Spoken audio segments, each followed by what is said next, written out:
Hello students. स्वागत है आपका फिजिक्स एकेडमी की क्लास में। अब तक हम लोग electric lines of force and electric flux दो लेक्चर देख चुके हैं इलेक्ट्रिक फील्ड के बाद। तो एक बार थोड़ा क्विक रिवाइज करते हैं। इलेक्ट्रिक फील्ड की बात कर ले तो ये फ्लक्स डिवाइडेड बाय एरिया था। अब अगर फ्लक्स को अच्छे से डिफाइन करूं, मान लीजिए ये कोई एरिया है, ये इस पे छोटा सा एरिया डी ए, और यहां पे इलेक्ट्रिक फील्ड कुछ इस तरफ है, इनके बीच में एंगल थीटा है। तो इससे छोटा सा फ्लक्स, फ्लक्स कहने का मतलब इस छोटे से एरिया से कितने लाइंस क्रॉस कर रहे हैं। तो ये छोटा सा फ्लक्स हम लोग देख चुके थे कि ये होता है ई डॉट डी ए, और अगर कंप्लीट फ्लक्स चाहिए तो इस डी फाई को इंटीग्रेट करना पड़ेगा पूरे सरफेस पे। और अगर एरिया फ्लैट हो, इलेक्ट्रिक फील्ड यूनिफॉर्म हो, यूनिफॉर्म तो बाहर रह जाएगा, एरिया फ्लैट तो ए वेक्टर। तो वैसे केस में केस वन था, फ्लक्स बराबर ई डॉट ए, हम लोग पढ़ चुके थे। ये फ्लक्स का वैल्यू तब होगा जब एरिया यूनिफॉर्म फ्लैट हो, इलेक्ट्रिक फील्ड यूनिफॉर्म हो। अब दूसरा केस था, अगर इलेक्ट्रिक फील्ड यूनिफॉर्म हो लेकिन एरिया इरेगुलर हो, तो वैसे केस में फ्लक्स इलेक्ट्रिक फील्ड का मैग्नीट्यूड इनटू प्रोजेक्टेड एरिया।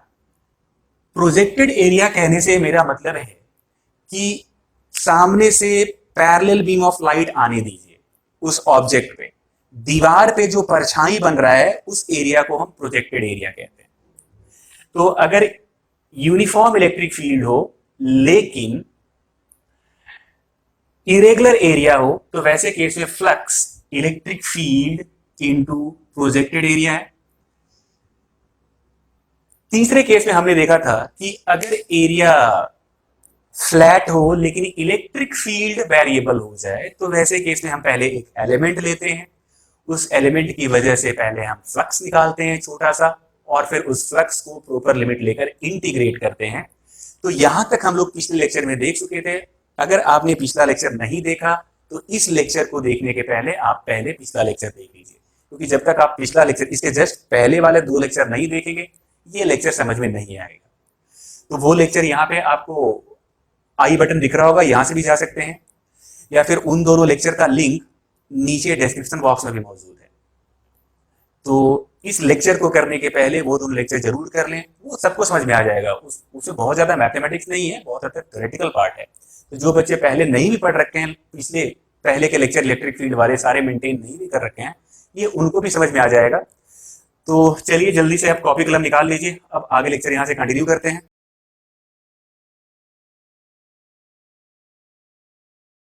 तो आज की क्लास में हम लोग इलेक्ट्रिक फ्लक्स ही कर रहे हैं। अगले लेक्चर में हम लोग गॉस लॉ पे आ चुके होंगे। तो अब तक जो पढ़े हैं उसके बेसिस पे एक सवाल करेंगे। जैसे देखिए, पिछले क्लास में जाते जाते एक होमवर्क दिए थे कि अगर हमारे पास एक रेक्टेंगुलर रीजन है जिसका लेंथ L है, विड्थ B है, और यहाँ पे इलेक्ट्रिक फील्ड बता दिया है, आई गेस वाई के कैप दिए थे हम इलेक्ट्रिक फील्ड, ये एक होमवर्क दिए थे आप लोगों को। तो वहीं से लेक्चर शुरू कर रहे हैं। हमसे पूछ रहा था find electric flux through rectangular reason.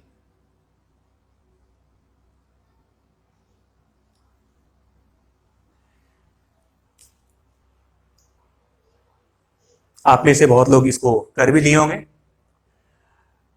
आप एक बार जो नहीं किए हैं, जल्दी से इसको पॉज करके इसको सॉल्व कीजिए और फिर प्ले करके देखिए कि मेरा आंसर कितना है, हम कैसे कर रहे हैं। तो हम आंसर कर रहे हैं, ये लास्ट क्लास का होमवर्क था। तो बच्चों ध्यान से देखो, यहाँ पे इलेक्ट्रिक फील्ड वाई का फंक्शन है। तो अगर इलेक्ट्रिक फील्ड वाई का फंक्शन है तो हम लोग वाई पे कुछ दूरी जाकर, यहां से वाई डिस्टेंस जाकर एक पतला सा पट्टी काट लेंगे, और चूंकि y का इंक्रीमेंट dy होता है, इसलिए इस पट्टी का एरिया हम लोग dy मानेंगे। ये शेडेड रीजन आपको थोड़ा सा चौड़ा दिख रहा होगा, पर ये चौड़ा नहीं होता। dy कहने का मतलब इनफाइनाइटेशनली स्मॉल, मतलब जस्ट दोनों अगल बगल वाला पॉइंट है। पर अगर हम वैसा कर देंगे तो आपको क्लियरली दिखेगा ही नहीं, इसीलिए हम लोग y पे जाकर थोड़ा चौड़ा सा दिखा रहे हैं। इतना नहीं होता, बिल्कुल एकदम पॉइंट होता है, दोनों लाइन एक दूसरे पे ओवरलैप करते हैं। तो चूंकि इलेक्ट्रिक फील्ड y का फंक्शन है, इसलिए सबसे पहले हम y हाइट पे जाकर एक एलिमेंट ले लिए dy। अब इस शेडेड रीजन का एरिया अगर dA लिखा जाए तो हम देख सकते हैं ये L है और ये चौड़ाई y dy है, तो ये dA बराबर L इंटू dy। अब इससे आने वाला फ्लक्स अगर हम d फाई लिख रहे हैं, क्योंकि एलिमेंटल एरिया है इसलिए फ्लक्स भी बहुत छोटा होगा, तो क्या आप बता पाएंगे ये d फाई कितना लिखा जाए? Flux E dot d, electric field y distance पे y के कैप, मतलब इलेक्ट्रिक फील्ड का मैग्नीट्यूड y। एरिया की बात कर लूं तो ये L इंटू डी वाई, और इन दोनों के बीच का एंगल 0 डिग्री, क्योंकि आप देख सकते हैं इलेक्ट्रिक फील्ड के कैप की तरफ है, ये x है ये y है, तो डेफिनेटली z तो बाहर की तरफ इधर ही होगा, और ये एरिया सरफेस के परपेंडिकुलर होता है, तो ये दोनों आपस में पैरेलल है, और दो पैरेलल लाइंस के बीच में 0 डिग्री, मतलब ये L ये y और ये dy। तो ये छोटा सा फ्लक्स है इस शेडेड स्ट्रिप्स। हमसे टोटल फ्लक्स पूछ रहा है, तो हम इस छोटे से फ्लक्स को इंटीग्रेट कर लेंगे पूरे सरफेस पे। तो ये L बाहर रहेगा, ये y dy, आप देख सकते हैं ये फंक्शन भी y का है और वेरिएबल भी y है, तो ये इंटीग्रेबल है। अब केवल y का लिमिट रखना है, तो y को कहां से कहां तक बदलूं ताकि ये पूरा का पूरा रेक्टेंगल बन के तैयार हो जाए। तो ये रेक्टेंगल बनना तब शुरू होगा जब y बराबर 0 है, तो 0 से आगे बढ़ेंगे तो रेक्टेंगल बनना शुरू होगा, ये बनता जा रहा है बनता जा रहा है बनता जा रहा है बनता जा रहा है, और यहाँ पे आके रेक्टेंगल पूरा कंप्लीट हो गया। मतलब ये y 0 से लेकर यहां तक जाना है पूरे के पूरे रेक्टेंगल को बनाने के लिए, मतलब 0 से लेकर b तक, 0 से लेकर b तक। तो ये L इंटीग्रेट कर लेंगे तो बी स्क्वायर बाई 2 इतना कॉस। तो ये लास्ट क्लास का होमवर्क था। आई होप आप में से बहुतों का आंसर आ गया होगा, जिनसे आंसर नहीं आया आप देख लीजिए, बिल्कुल ऐसा ही एक सवाल पिछले क्लास में रिपीट किए थे। तो ये तो रिपीटेशन है, ये आपसे होना चाहिए था, तो एक बार इसको जल्दी से कॉपी कर लीजिए।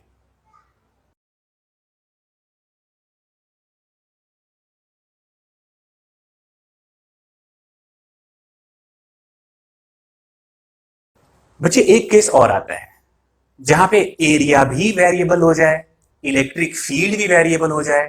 तो जाहिर सी बात है कोई भी एक चीज वेरिएबल हो गया तो पहले आपको एलिमेंट लेना पड़ेगा, फिर आप एलिमेंट पे फ्लक्स निकालेंगे और फिर आगे उसको इंटीग्रेट करेंगे। तो एक सवाल हम देखते हैं उस तरह का, जैसे ये हमारे पास ये कोई पॉइंट चार्ज क्यू है,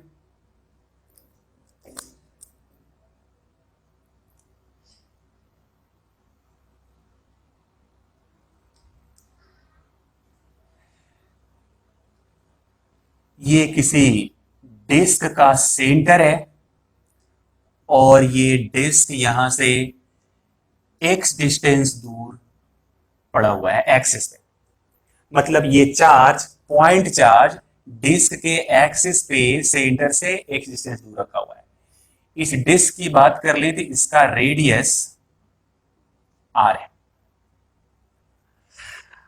अब सवाल ये है कि चूंकि ये पॉइंट चार्ज है तो स्पेस में हर तरफ यहां से आइसोलेटेड है, तो लाइंस निकलेंगे और इसलेट हो रहे होंगे, और ये सारे लाइंस इन्फिनिटी में जा रहे होंगे, तो इनमें बहुत सारे लाइंस होंगे जो कि इस डिस्क को क्रॉस कर रहे होंगे।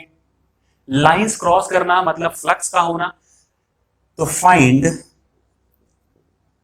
फ्लक्स क्रॉसिंग या passing through disc,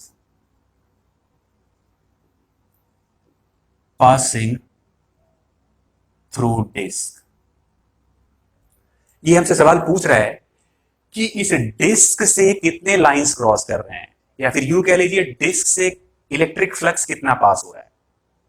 electric flux कहने का मतलब नंबर ऑफ लाइंस ही होते हैं, number of electric field lines. तो एक बार आप वीडियो को पॉज कीजिए और खुद से करने की कोशिश कीजिए, और जब आपका आंसर आ जाए तो वीडियो को प्ले करके देख लीजिए कि हम कैसे कर रहे हैं।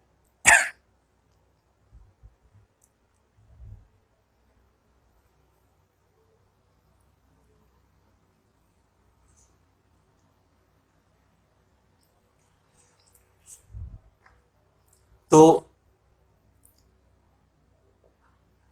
आप देख सकते हैं कि यहां से लाइंस निकल रहे होंगे। फ्लक्स निकालने के लिए हम लोग को क्या करना पड़ता है, एक छोटा सा फ्लक्स अगर हमको निकालना है, छोटा सा फ्लक्स, तो इलेक्ट्रिक फील्ड डॉट डीए। अब डिस्क में एलिमेंट रिंग लिया जाता है, आप तो डिस्क का लेक्चर भी जाकर देख सकते हैं। डिस्क में हम लोग रिंग एलिमेंट लेते हैं। तो एक काम कर रहे हैं कि चलिए यहां से आर डिस्टेंस दूर, मतलब आर रेडियस का एक पतला सा रिंग लिए, ये पतला सा रिंग है, इसको सेट कर देते हैं ताकि आपको एकदम क्लियरली दिखे।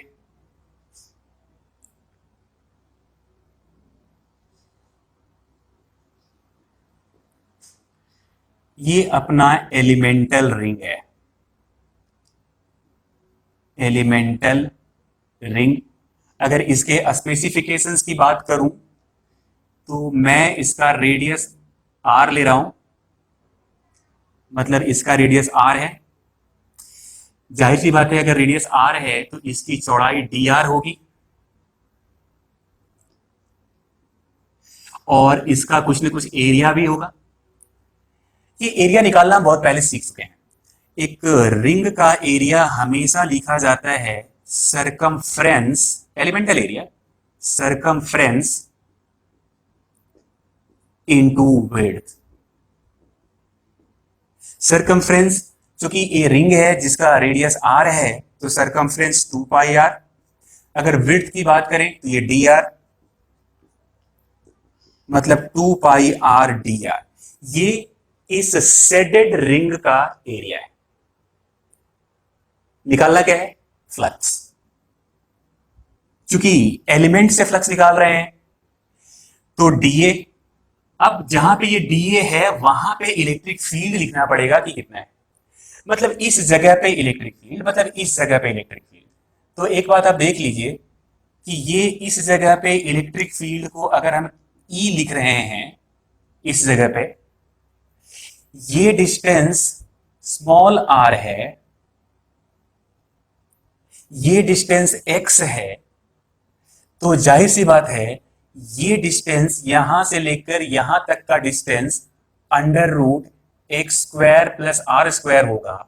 और इस जगह पे अगर मैं इलेक्ट्रिक फील्ड की बात कर लूं तो एक पॉइंट चार्ज की वजह से under root X square plus R square distance दूर अगर इलेक्ट्रिक फील्ड ई है, तो ई का magnitude K Q divided by separation का स्क्वायर, मतलब X square plus R square, ये इलेक्ट्रिक फील्ड है।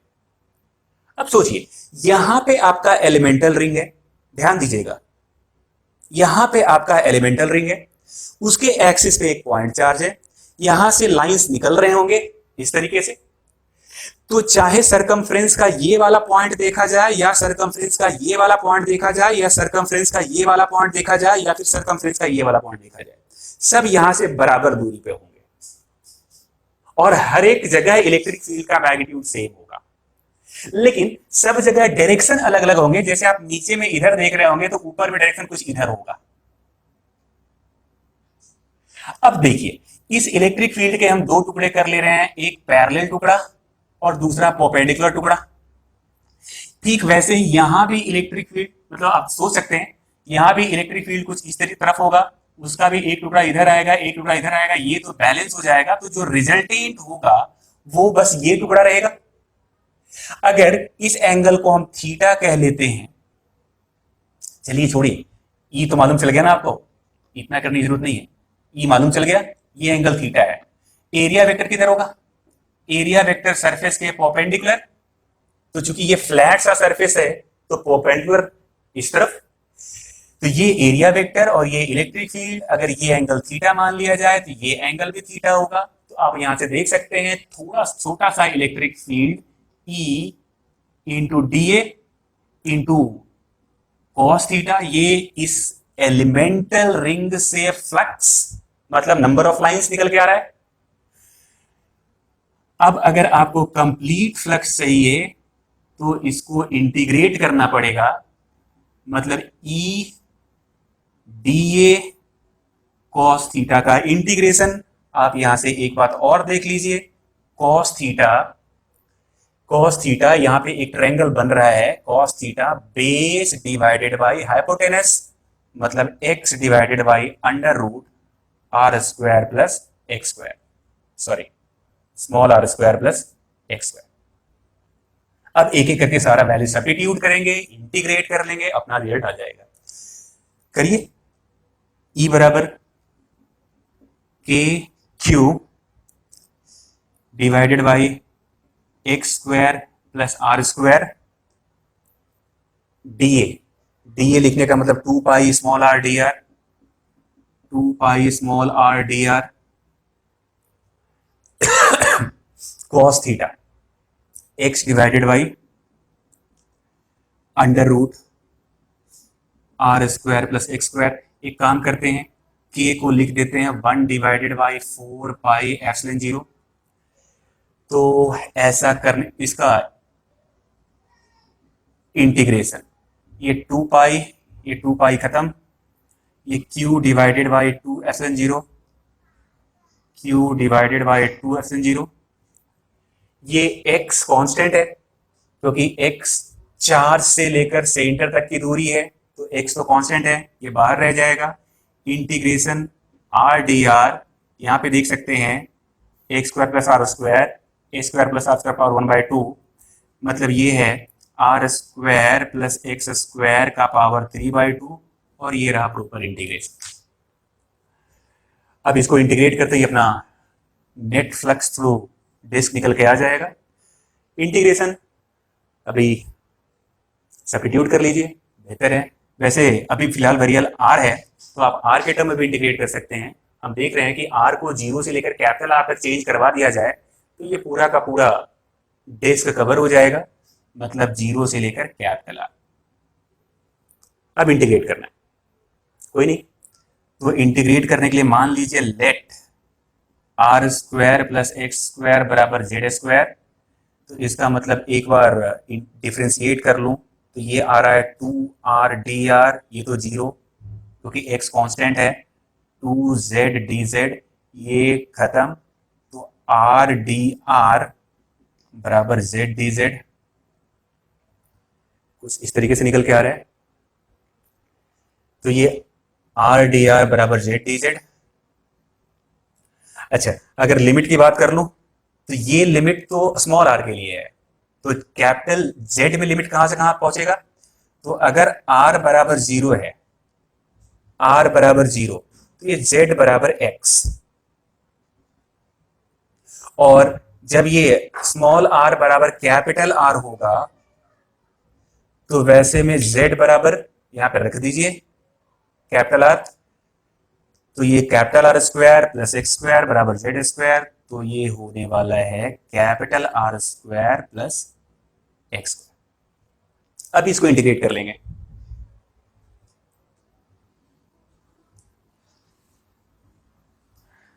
तो आप देखिए flux Q x divided by 2 epsilon not integral, ये आर डी आर को रिप्लेस कर दीजिए जेड डी जेड से, अपॉन नीचे क्या है R square plus x square को हमने सब्स्टिट्यूट कर दिया है जेड स्क्वायर, मतलब ये जेड स्क्वायर का पावर 3/2, 2 कैंसिल, तो ये आ रहा है जेड क्यूब। अब लिमिट जेड का चाहिए, स्मॉल आर का लिमिट 0 से कैपिटल आर था, तो कैपिटल जेड का लिमिट एक्स से लेकर under root are square plus x square. तो अब ये लिमिट एक्स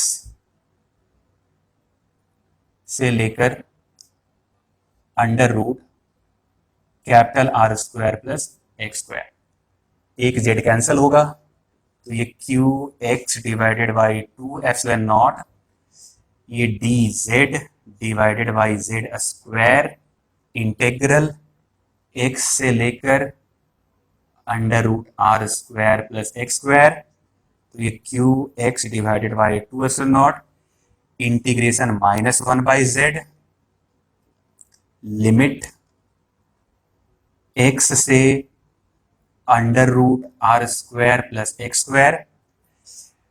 आप देख सकते हैं ये Q x divided by 2 epsilon not बाहर रह गया, पहले आप इसको रख लीजिए, तो ये -1 divided by under root are square plus x square, फिर माइनस, अब जेड की जगह एक्स रखेंगे तो -1/x, तो माइनस माइनस प्लस 1/x। यही अपना रिजल्ट है।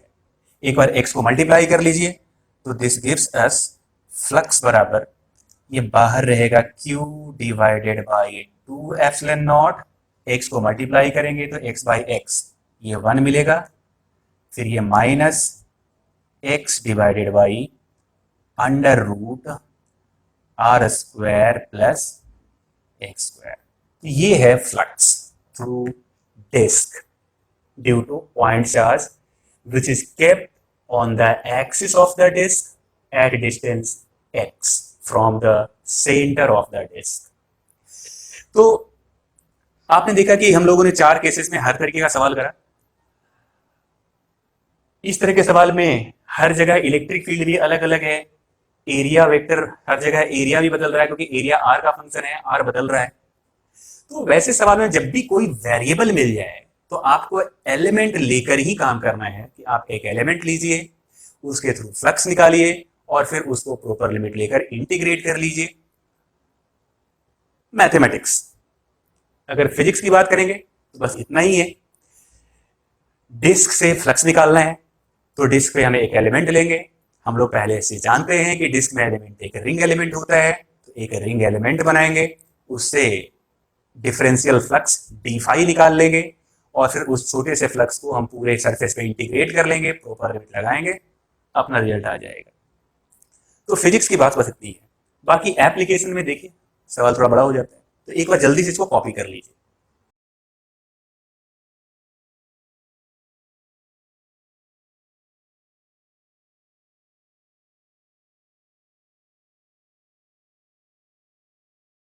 तो बस एक सवाल और करेंगे। ये सवाल इनफैक्ट आपको करना चाहिए। हमारे पास एक स्फेयर है, हॉलो स्फेयर, ये उसके सेंटर पे एक चार्ज रख दिया गया Q, ये रेडियस R है, ये हॉलो स्फेयर है।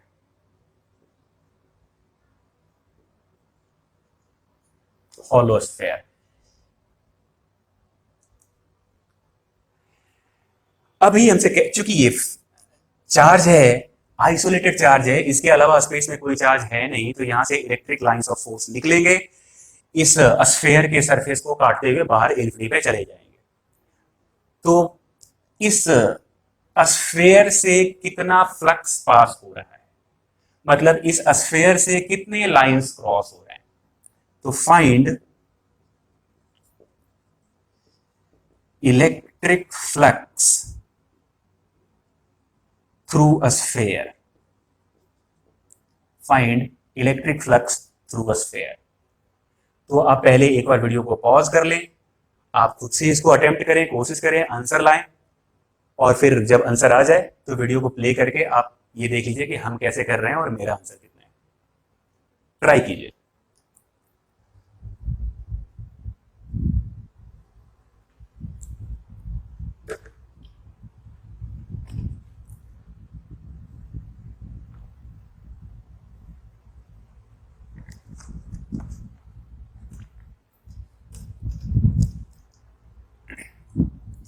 तो देखिए मैं करता हूं।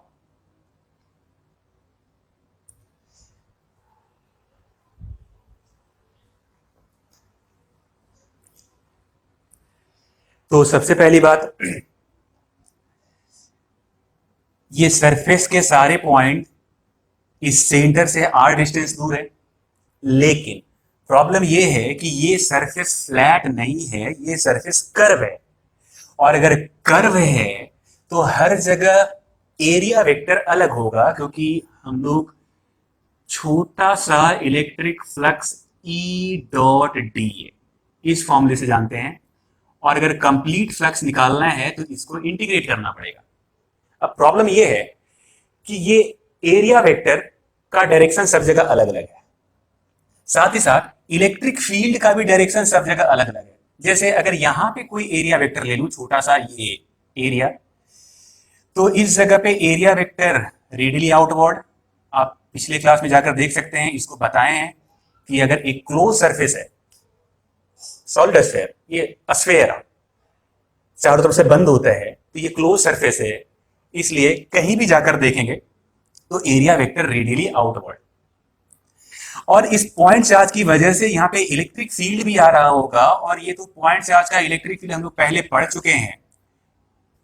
अगर इस इलेक्ट्रिक फील्ड को E लिखा जाए तो E बराबर K Q divided by are square, और यहां पे इन दोनों के बीच का एंगल 0 डिग्री, क्योंकि दोनों ही पैरेलल है। इसका मतलब है कि अगर यहां से निकलने वाले लाइंस की संख्या डी फाई, या फिर इलेक्ट्रिक फ्लक्स इस छोटे से एरिया से अगर डी फाई है, तो डी फाई बराबर integral e d a into cos इन दोनों के बीच में एंगल जो कि 0 डिग्री के बराबर है, मतलब ई इंटू डी ए। अब अगर इलेक्ट्रिक फील्ड के मैग्नीट्यूड की बात कर लूं तो ये K Q divided by are square, और ये एरिया का थोड़ा सा मैग्नीट्यूड है। इंटीग्रेशन पूरे सरफेस पे, यहाँ पे के कांस्टेंट, क्यू भी कांस्टेंट, आर भी कांस्टेंट, सब बाहर, इंटीग्रेशन एरिया का और वो पूरे सरफेस पे। और ध्यान रखिए ये अब केवल मैग्नीट्यूड है, मतलब छोटे छोटे सारे एरिया को जोड़ देना है पूरे सरफेस पे। तो ये छोटा सा एरिया डीए, ऐसे ऐसे सारे एरिया को अगर जोड़ दिया जाए तो इस स्फीयर का टोटल कंप्लीट एरिया निकल के आ जाएगा। और एक स्फीयर का सरफेस एरिया ये तो 4 पाई आर स्क्वायर के बराबर होता है। इसका मतलब है कि k Q divided by are square into 4 pi r square, आप आर स्क्वायर कैंसिल कर सकते हैं, के का वैल्यू सब्स्टिट्यूट कर लीजिए, 1 divided by 4 pi epsilon 0 into Q into, ये तो आर स्क्वायर कैंसिल ही हो गया, 4 पाई, ये 4 पाई भी खत्म हो गया, मतलब क्यू डिवाइडेड बाई एप्सिलॉन 0। तो ये बहुत ही खूबसूरत सा रिजल्ट है। आप देख सकते हैं कि इसको हम ऐसे भी लिख सकते हैं कि ये flux 1 divided by epsilon not into total charge enclosed, इस स्फीयर के भीतर क्यू चार्ज ही तो बंद है, तो फ्लक्स अंदर में जो भी बंद चार्ज है उसको 1 डिवाइडेड बाई एप्सिलॉन 0, मतलब एक कांस्टेंट से मल्टीप्लाई करके आ जा रहा है। मतलब ये फ्लक्स है, मतलब हम कह सकते हैं कि इतने नंबर ऑफ लाइंस इस स्फीयर से क्रॉस कर रहे होंगे। अब ध्यान से समझना क्या बोल रहे हैं, थोड़ा पहले मैं मिटा लेता हूं इसको, आपने लिख लिया होगा।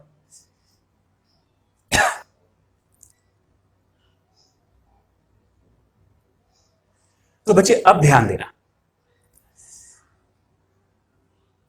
कि इतना फ्लक्स आ रहा है इस स्फेरिकल सरफेस से, इसका मतलब है कि यहां से जो भी लाइंस निकल रहे होंगे,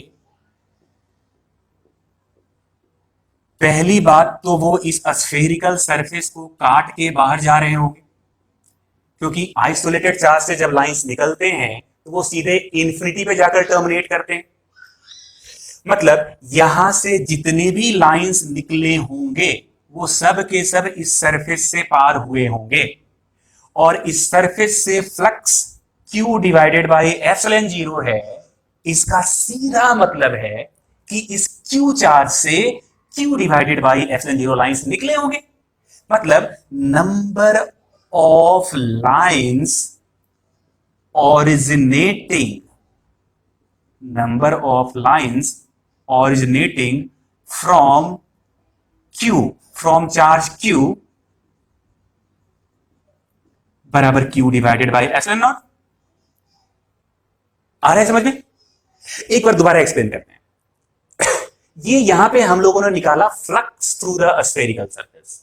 फ्लक्स कहने का मतलब है इतने लाइंस इस स्फेयर को काटकर बाहर जा रहे हो। अब ये लाइंस आ कहां से रहे हैं? चार्ज से। अपने पास तो एक ही चार्ज है, क्यू। मतलब ये जितने भी लाइंस यहां से ओरिजिनेट होंगे वो बीच में तो कहीं ब्रेक हो ही नहीं सकते, क्योंकि यहां से ओरिजिनेट होने के बाद उसको इन्फिनिटी तक जाना है, क्योंकि स्पेस में ये अकेला चार्ज है। तो हम कह सकते हैं कि ये सारे लाइंस इस सरफेस को काटेंगे, मतलब इस सरफेस से फ्लक्स आएगा और फ्लक्स आया Q डिवाइडेड बाई Fn0, मतलब इस सरफेस को Q divided by Fn0 lines cross कर गए और ये लाइंस Q चार्ज से निकले हैं। तो अब हम कह सकते हैं कि इस Q चार्ज से Q divided by Fn0 lines निकले होंगे। तो यूनिट चार्ज से कितने निकले होंगे? From unit charge 1 coulomb charge. तो अगर Q चार्ज से Q डिवाइडेड बाई Fn0 तो यूनिट चार्ज से 1 डिवाइडेड बाई Fn0, Q की जगह 1 रख देंगे। याद कीजिए एक क्लास पहले यही बात लिखाए थे, सॉरी 2 क्लास पहले, जब हम इलेक्ट्रिक लाइंस ऑफ फोर्स पढ़ रहे थे। Number of lines originating from 1 coulomb charge 1 divided by Fn0, number of lines originating from Q charge Q divided by Fn0। अब एक बात और, यहां से एक रिजल्ट ये मालूम चल गया, वैसे तो हम फ्लक्स निकाल रहे थे और फ्लक्स का मतलब number of lines crossing through the surface, और ये सरफेस से उतने ही लाइंस क्रॉस करेंगे जितना यहां से ओरिजिनेट होगा, मतलब यहां से ओरिजिनेट होने वाला चार्ज फ्लक्स के बराबर होगा। और इस तरीके से हमको ये मालूम चल गया कि एक चार्ज से कितने लाइंस ओरिजिनेट करते हैं या टर्मिनेट करेंगे। अगर ये माइनस होगा तो टर्मिनेट कर रहे होंगे। अब एक सिचुएशन ये है कि जैसे ये ही आपका स्फेयर है, ये आपका स्फेयर है, चार्ज सेंटर पे ना रख के अगर चार्ज को यहां रख दिया जाता तो क्या होता? क्या बता सकते हैं? फ्लक्स थ्रू अ स्फेयर कितना निकल कर आता? अरे बिल्कुल बता सकते हैं। इस स्फेरिकल सरफेस से गुजरने वाले, क्रॉस करने वाले लाइंस ये तो उतने ही होंगे जितना इस चार्ज से निकले होंगे। और अगर ये Q चार्ज है तो Q चार्ज से Q divided by Fn0 lines निकलते हैं। इसका मतलब अभी भी इस सरफेस से, इस स्फेरिकल सरफेस से Q divided by Fn0 lines he cross कर रहे होंगे, मतलब इस स्फेरिकल सरफेस से flux Q divided by Fn0 है। मतलब कोई फर्क नहीं पड़ रहा कि चार्ज अंदर में कहां पड़ा हुआ है, अंदर में आप कहीं भी चार्ज रख दें, close surface flux Q divided by Fn0। अब इसी को थोड़ा और आगे एक्सटेंड करते हैं। मान लीजिए इस स्फेयर को कोई चारों तरफ से हथौड़ी से मार के चिपका दिया और चार्ज कहीं भी रख दिया रैंडमली, ये चार्ज Q है। अब पूछता है कि बताओ ये जो सरफेस है, यहां से लाइंस निकल रहे होंगे चारों तरफ, इस सरफेस से कितना फ्लक्स पार हो रहा है? फ्लक्स थ्रू सरफेस, ध्यान रहिए क्लोज्ड सरफेस है, क्लोज्ड सरफेस। तो जितने लाइंस यहां से निकले होंगे उतने ही लाइंस इसको क्रॉस करेंगे। चार्ज Q, लाइंस निकलते हैं Q डिवाइडेड बाई Fn0, तो इस सरफेस को भी क्रॉस करेंगे Q डिवाइडेड बाई Fn0। तो इस केस में भी इस सरफेस से flux Q divided by Fn0 होगा। ध्यान रहे बच्चों, ये बार बार हम कह रहे हैं कि ये स्फेरिकल है, ये स्फेरिकल है, मतलब ये 3 डायमेंशनल क्लोज सरफेस है। ऐसा नहीं कि आप एक रिंग ले लिए और यहां पे चार्ज रख दिए, ये ऐसा नहीं होना चाहिए। ये क्लोज्ड सरफेस होना चाहिए। क्लोज सरफेस का एग्जांपल सोचिए एक दो, जैसे फुटबॉल बंद है, अंदर चार्ज रख दीजिए। जैसे डब्बा बाहर में ऊपर में बंद कर दीजिए तो पूरा डब्बा एक क्लोज सरफेस है। जैसे कार्टून चारों तरफ से पैक कर दीजिए, क्लोज सरफेस है। जैसे एक बंद कमरा चारों तरफ से बंद है तो वो क्लोज सरफेस है। तो इस तरीके के सरफेस होने चाहिए, 3 डायमेंशनल होने चाहिए। ऐसा नहीं कि एक रिंग ले लिए, वो सरफेस नहीं है उसके पास। तो ध्यान रहे, ये जो रिजल्ट लिख के जा रहे हैं बार बार, ये जो सरफेसेस लिए जा रहे हैं ये चारों तरफ से बंद है, मतलब 3 डायमेंशनल स्पेस में ये बंद सरफेस है, जैसे फुटबॉल, बंद कार्टून, कोई बंद बॉक्स, बक्सा हम लोग बंद कर देते हैं, ताला लगा देते हैं, वो भी वो सरफेस है, अंदर में कोई चार्ज रख दीजिए तो इतना फ्लक्स आ रहा होगा। तो अब इसी चीज को थोड़ा और आगे एक्सटेंड करूं, जैसे अगर हमारे पास एक बक्सा है,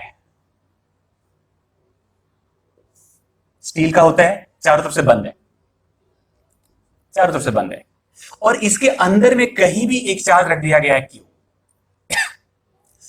तो जाहिर सी बात है यहां से लाइन चारों तरफ निकल रहे होंगे, और हमसे कोई पूछ रहा है कि बताओ फ्लक्स थ्रू बॉक्स कितना। तो भाई जितने लाइंस यहां से निकलेंगे उतने ही लाइंस तो बक्से के सरफेस को क्रॉस करके बाहर जाएंगे, और ये चार्ज क्यू है, तो क्यू चार्ज से Q divided by epsilon zero lines निकलते हैं, तो इस बक्से से भी Q divided by epsilon zero lines गुजर रहे होंगे, मतलब flux through the box Q divided by epsilon zero होगा। तो एक बात समझ में आया, अभी 3-4 चीजें जो बता रहे थे इसमें एक बात तो समझ में आया कि किसी क्लोज सरफेस के भीतर अगर कोई चार्ज रख दिया जाए तो उस क्लोज सरफेस से गुजरने वाला फ्लक्स अंदर में बंद charge divided by epsilon not होता है। अब इसी चीज को एक स्टेटमेंट देकर गॉस ने बताया और एक लॉ दिया, गॉस लॉ। तो देखिए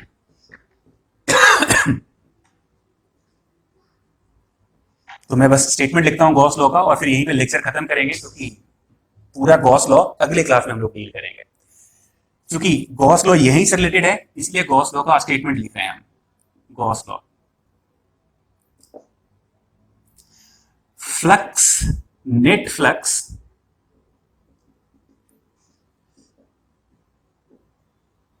थ्रू एन इनक्लोज्ड सरफेस, ध्यान रखिएगा इसी सरफेस को उन्होंने नाम दिया गॉसियन सरफेस। अभी तक जो हम क्लोज सरफेस लिख रहे थे ना, क्लोज सरफेस या इनक्लोज सरफेस जो चारों से बंद है, उसी को उन्होंने नाम दिया गॉसियन सरफेस। तो स्टेटमेंट लिख रहे हैं, net flux through an enclose surface is 1 divided by epsilon not times total charge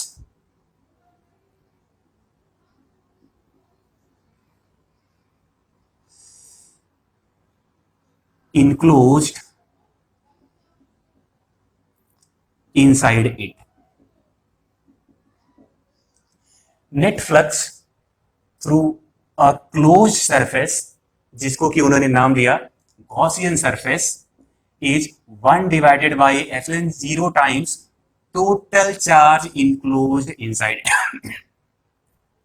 मतलब जैसे अगर इसकी बात करें तो इसके अंदर टोटल चार्ज कितना बंद है, क्यू, तो इस सरफेस से आने वाला फ्लक्स कितना होगा, 1 divided by epsilon zero into q, मतलब q divided by epsilon zero. जैसे ये एक बंद सरफेस है, इसके अंदर अगर टोटल चार्ज क्यू है तो इस बक्से से टोटल फ्लक्स कितना आ रहा होगा, तो 1 by epsilon zero into q. मतलब उनके स्टेटमेंट के अनुसार कुछ ये है कि नेट फ्लक्स अगर देखा जाए इनक्लोज सरफेस या गॉसियन सरफेस से तो ये होगा 1 divided by epsilon zero Q net. मतलब अगर ये कोई बंद सरफेस है, ध्यान रहे ये क्लोज सरफेस है, क्लोज्ड सरफेस, इसके अंदर कोई 2-3 चार्ज रख दिया गया, ये प्लस Q1, ये प्लस Q2, ये माइनस Q3, 3 चार्ज है। हमसे पूछा फ्लक्स थ्रू सरफेस, तो फ्लक्स कितना, 1 divided by epsilon zero total charge enclosed with in it, net charge, तो Q1 plus Q2 minus Q3। तो बच्चे यही है अपना गॉस लॉ। और अगले क्लास में इसको हम लोग काफी डिटेल में पूरा लेक्चर ही देखते रहेंगे, गॉस लॉ क्या होता है, गॉस लॉ के हेल्प से कैसे फ्लक्स निकालते हैं, और फिर आगे देखेंगे कि इसके हेल्प से कैसे हम लोग इलेक्ट्रिक फील्ड भी निकाल लेते हैं कुछ सिमेट्रिकल सिस्टम का।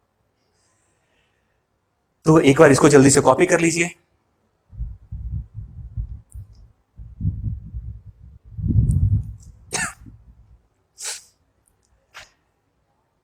तो बच्चों आशा करते हैं कि ये आज का लेक्चर आपको पूरी तरह से समझ में आ गया होगा। ये काफी इंपॉर्टेंट लेक्चर है, खास करके आखिरी के जो 2 सवाल हैं। मतलब आज तो पहले तो हम लोग सवाल ही कर रहे थे, और बाद में गॉस लॉ को बताने के पहले गॉस ने किन तरीके का एक्सपेरिमेंट करके वो स्टेटमेंट दिया था, हम लोगों ने वो भी देखा। तो ये काफी इंपॉर्टेंट टॉपिक है, आप इसको रिवाइज कीजिए, बार बार देखिए, पढ़िए और समझने की कोशिश कीजिए। अगर समझ में नहीं आता है तो नीचे कमेंट बॉक्स में कमेंट कीजिए, हम जब भी कमेंट देखेंगे उसका रिप्लाई करेंगे। और अगर वहां नहीं कर पाए, वहां नहीं पॉसिबल है लिख पाना, तो वैसे केस में जब हम अगले क्लास में आएंगे तो सबसे पहले आपके उस डाउट्स को डील करेंगे, उसके बाद हम लेक्चर को आगे कंटिन्यू करेंगे। तो आप पढ़िए।